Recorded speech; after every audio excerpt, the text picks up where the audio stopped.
Hello students, दृष्टा success academy online classes में एक बार पुनः आपका स्वागत है। मैं विशाल सर एक बार पुनः आपका स्वागत करता हूं।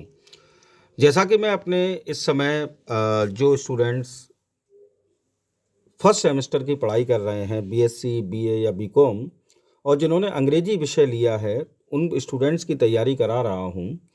तो इसमें मैं आपको शॉर्ट स्टोरीज़ की 2 यूनिट आपके सिलेबस में प्रेस्क्राइब्ड हैं। यूनिट 4 और यूनिट 5 वो मैं कंप्लीट करा चुका हूँ। यूनिट 6 जो है वो प्रोज राइटिंग की आपकी यूनिट है, एसेज की, तो जिसमें एक ऐसे फ्रांसिस बेकन का ऑफ स्टडीज़ मैंने करा दिया है। और अब तक आपने अगर मेरे उन वीडियोस को नहीं देखा है तो आप मेरे चैनल की प्लेलिस्ट में जाएं, तो वहाँ आपको ये सभी वीडियोस मिल जाएंगे। आज मैं आपको चार्ल्स लैम्ब लेकर आया हूँ। चार्ल्स लैम्ब का ऐसे है ड्रीम चिल्ड्रन, और ये आपका यूनिट 6 के अंतर्गत आता है। तो चार्ल्स लैम्ब का ड्रीम चिल्ड्रन ऐसे जो कि आपके सिलेबस में प्रेस्क्राइब्ड है, लेकिन आज मैं आपको ड्रीम चिल्ड्रन के बारे में नहीं पढ़ाऊंगा। मैं ड्रीम चिल्ड्रन के बारे में आपको इसके बाद जस्ट दूसरा वीडियो दूंगा, उसमें मैं ड्रीम चिल्ड्रन के बारे में बताऊंगा। उससे पहले आज मैं आपको चार्ल्स लैम्ब के बारे में कुछ महत्वपूर्ण चीज़ें बताना चाहता हूं, और मुझे पूरी आशा है कि आपके लिए बहुत उपयोगी साबित होगा। आपकी जो परीक्षा होगी उसमें भी चार्ल्स लैम्ब से कनेक्टेड कोई भी क्वेश्चन आएगा तो इस वीडियो से बाहर नहीं जाएगा। ये वीडियो मेरे उन स्टूडेंट्स के लिए भी है जो कि टीजीटी, पीजीटी की तैयारी करते हैं, ठीक है ना, या पीएचडी एंट्रेंस आगरा यूनिवर्सिटी की अगर मैं बात करूं, डॉक्टर भीमराव अंबेडकर यूनिवर्सिटी आगरा, तो उसमें नेक्स्ट मंथ में फरवरी में पूरी उम्मीद है कि पीएचडी एंट्रेंस के फॉर्म आएंगे। तो जो स्टूडेंट पीएचडी एंट्रेंस की तैयारी करना चाहते हैं उनके लिए भी ये वीडियो बहुत फायदेमंद है, क्योंकि चार्ल्स लैम्ब सभी सिलेबस में प्रेस्क्राइब्ड हैं। तो चलिए चार्ल्स लैम्ब के बारे में बात करता हूँ। पहला पॉइंट मैंने लिखा है, Charles Lamb was born on 10th February 1775 at Inner Temple, London, England. Lamb साहब का जन्म 10 फरवरी 1775 को लंदन, इंग्लैंड में एक स्थान है इनर टेम्पल, तो इनर टेम्पल में इनका जन्म हुआ था। दूसरा point, his father was John lamb and his mother was Elizabeth field. इनके पिता का नाम जॉन लैम्ब था और इनकी माँ का नाम एलिजाबेथ फील्ड था। फिर सुनिए, his father was John lamb, इनके पिता का नाम जॉन लैम्ब और इनकी माँ का नाम एलिजाबेथ फील्ड था। चलिए साहब आगे बढ़ते हैं। तीसरा point, lamb joined Christ hospital eight 7। Lamb साहब ने क्राइस्ट हॉस्पिटल ज्वाइन किया 7 वर्ष की उम्र में। आपको कंफ्यूजन ना हो इसलिए मैं बता दे रहा हूँ, क्राइस्ट हॉस्पिटल कोई हॉस्पिटल नहीं है जहाँ लोगों का इलाज होता है, बल्कि एक स्कूल का नाम है क्राइस्ट हॉस्पिटल। तो 7 वर्ष की उम्र में लैम्ब साहब ने क्राइस्ट हॉस्पिटल ज्वाइन किया। Here he met ST college and develop a friendship that remained for life. यहाँ इनकी मुलाकात रोमांटिक एज के बहुत बड़े पोइट, और हमारे चार्ल्स लैम्ब भी साहब जो हैं वो भी रोमांटिक एज के राइटर हैं, तो इनकी मुलाकात एसटी कॉलेज साहब से हुई और ये मित्रता जो है वो आजीवन चली। ठीक, ST college, Samuel Taylor college. ठीक, next point, 4th number, on April 5, 1792 he joined the East India House as a clerk in its accounts office.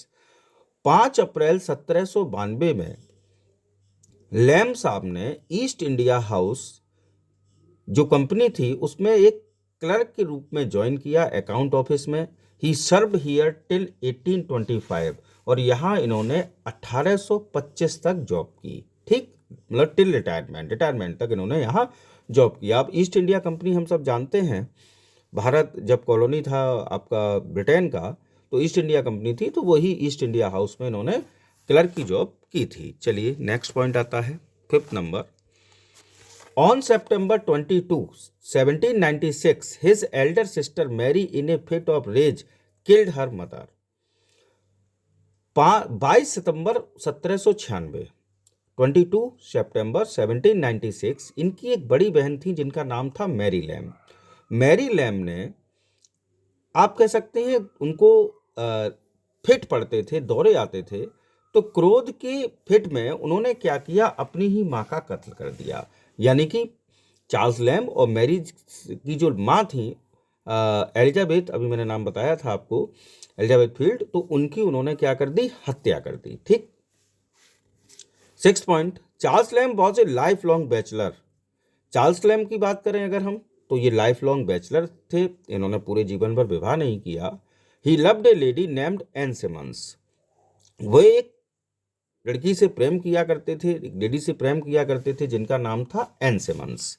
But this love affair failed, लेकिन उनका ये लव अफेयर असफल हुआ। And Ann married with a silver smith, और Ann ने आगे चलकर एक सिल्वर स्मिथ से विवाह कर लिया।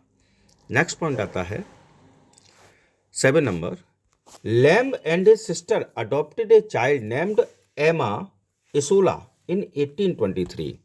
लैम्ब और उनकी सिस्टर मैरी ने एक बच्ची को गोद लिया है जिसका नाम था एमा इसोला, और ये सन था 1823। 8 नंबर पॉइंट है, Charles Lamb died on 27 December 1834 and buried in All Saints churchyard. Charles Lamb की मृत्यु 27 दिसंबर 1834 को हुई और इनके मृत शरीर को दफनाया गया ऑल सेंट्स चर्चयार्ड में।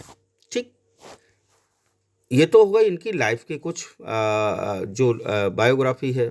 अब हम लोग बात कर लेते हैं कुछ इनके नोट, इंपॉर्टेंट नोट क्या है इनसे याद रखिएगा। Charles lamb is called prince among English essayist. ये पॉइंट आप लोग ध्यान रखिएगा, आपका जब परीक्षा होगी तो उसमें एमसीक्यूज क्वेश्चन भी आ सकते हैं। तो आपसे क्वेश्चन ये पूछा जाएगा, who is called prince among English essayist, तो the answer is Charles Lamb. दूसरा, Lamb is known for essays of Elia. Lamb साहब की पहचान एसेज ऑफ इलिया के लिए है, यानी कि ये इलिया नाम से राइटिंग किया करते थे। तो एसेज ऑफ इलिया अगर पूछ लिए जाएं किसने लिखे हैं, तो चार्ल्स लैम्ब। थर्ड पॉइंट है, Lamb is a personal essayist of romantic age 18th century. Lamb साहब की अगर हम बात करें तो ये एक पर्सनल एसेइस्ट थे। इन्होंने मतलब इनके जो एसेज होते थे वो ऑटोबायोग्राफिकल होते थे, ये अपने जीवन से कनेक्टेड जो इंसिडेंट होते थे उनको अपने एसेज के माध्यम से लिखा करते थे, और ये रोमांटिक एज के राइटर थे 18th सेंचुरी के। नेक्स्ट आता है, अब ये आखिरकार लैम्ब ने इलिया नाम रखा क्यों अपना, तो Charles Lamb adopted the name Elia which was an Italian clerk at the South Sea House. Charles Lamb ने ये नाम जो इलिया रखा, ये एक व्यक्ति का नाम था जो कि इटली का रहने वाला था, इटालियन क्लर्क था और साउथ सी हाउस में काम किया करता था।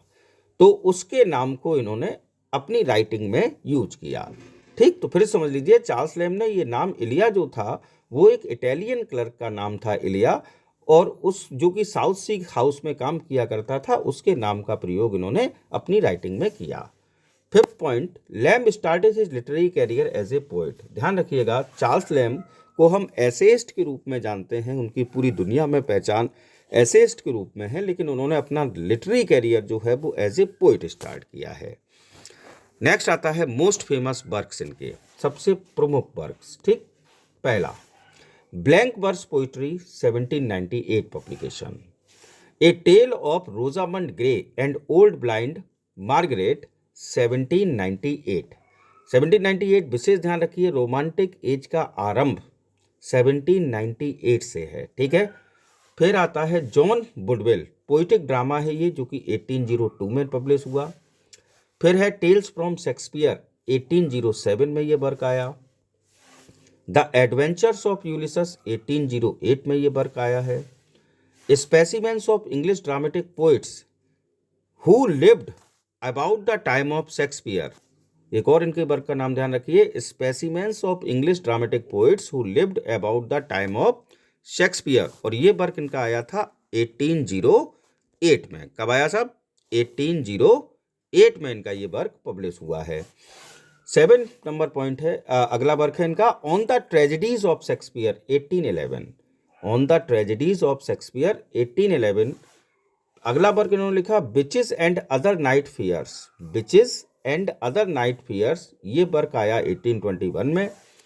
अगला वर्क है इनका the pawnbroker's daughter, the pawnbroker's daughter, ये वर्क आया 1825 में। नेक्स्ट वर्क है एलेना, जिसका पब्लिकेशन होता है 1867 में। उसके बाद कुछ और महत्वपूर्ण, जैसे कि मैंने कहा कि लैम साहब को एसेज के लिए जाना जाता है, तो एसेज ऑफ इलिया के बारे में बात कर लेते हैं। इलिया, मैंने आपको कहा कि इन्होंने राइटिंग में नाम ये अपना यूज़ किया है। तो it was first published in book form in 1823। Essays of Elia book form में पहली बार पब्लिश हुए 1823 में, यानी किताब के रूप में पब्लिश हुए 1823 में।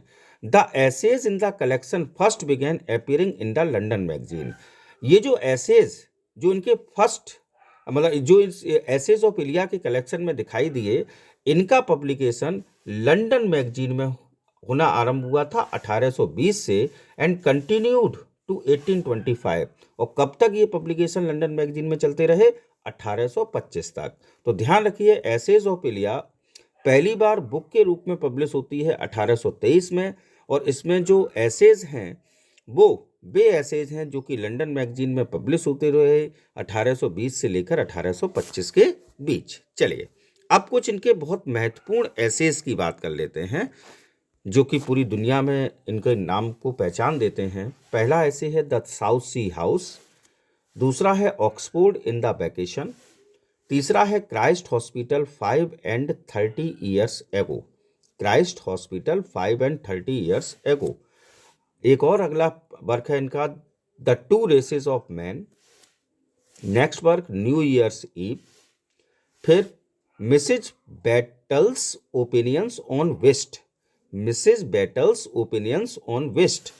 नेक्स्ट वर्क है a chapter on ears, next work है All Fools' Day, next a Quakers' meeting, उसके बाद कुछ और महत्वपूर्ण वर्क ए क्वेकर्स मीटिंग के बाद the old and the new schoolmaster, फिर वर्क आया वैलेंटाइंस डे, फिर वर्क है इम्परफेक्ट सिंपैथीज, नेक्स्ट वर्क है witches and other night fears, जैसा कि अभी मैंने आपको नाम दिया था पहले भी, 14 my relations, 15 number Mackery End in Hertfordshire, Mackery End in Hertfordshire.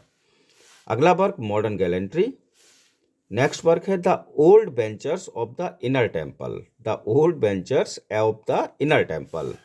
अगला वर्क है आपका grace before meat, grace before meat के बाद इनके कुछ और महत्वपूर्ण वर्क 90 नंबर पर जैसे मैंने लिखा है माई फर्स्ट डे, ठीक। उसके बाद 20 नंबर पर वो वर्क है जो कि आपके सिलेबस में प्रेस्क्राइब्ड है, जिसका नाम है dream children A रैबरी, dream children A रैबरी। रैबरी का मतलब होता है डे ड्रीम, दिन में स्वप्न देखना, ठीक है, दिन में आया हुआ स्वप्न। 21 नंबर डिस्टेंट करस्पोंडेंट्स, उसके बाद the praise of chimney sweeper. अगला वर्क है complaint of the decay of beggars in the metropolis, A complaint of the decay of beggars in the metropolis. और लास्ट वर्क इनका भी जो आपका लिखा है आपके लिए ए डिजर्टेशन अपॉन रोस्ट पिग, ए डिजर्टेशन अपॉन रोस्ट पिग। तो ये कुछ महत्वपूर्ण वर्क हैं चार्ल्स लैम साहब के। चार्ल्स लैम साहब के जीवन के बारे में मैंने जो महत्वपूर्ण आपको पॉइंट्स थे वो आपको दिए। और अगला वीडियो जो अब मुझे देना है वो देना है ड्रीम चिल्ड्रन ए रैबरी, जो कि आपके सिलेबस में प्रेस्क्राइब्ड है। इसके बाद जो वीडियो मैं अगला दूंगा वो ड्रीम चिल्ड्रन से कनेक्टेड दूंगा। ये वीडियो आप लोग जरूर ध्यान से अंत तक देखें, बहुत काम आने वाला है। चाहें तो नोट्स बना लें। अगर परीक्षा MCQ टाइप हुई तो ये ऐसा वीडियो है कि इसमें से चार्ल्स लैम के कनेक्टेड कोई भी क्वेश्चन बाहर नहीं जा सकता है, ठीक है ना। मेरा वीडियो अंत तक देखने के लिए बहुत बहुत धन्यवाद। अगर आपको मेरा वीडियो पसंद आया हो तो प्लीज़ लाइक, कमेंट और शेयर अवश्य करें। और यदि अब तक आपने मेरा चैनल सब्सक्राइब नहीं किया है तो please subscribe my channel. Thanks for watching. जय हिंद, जय भारत।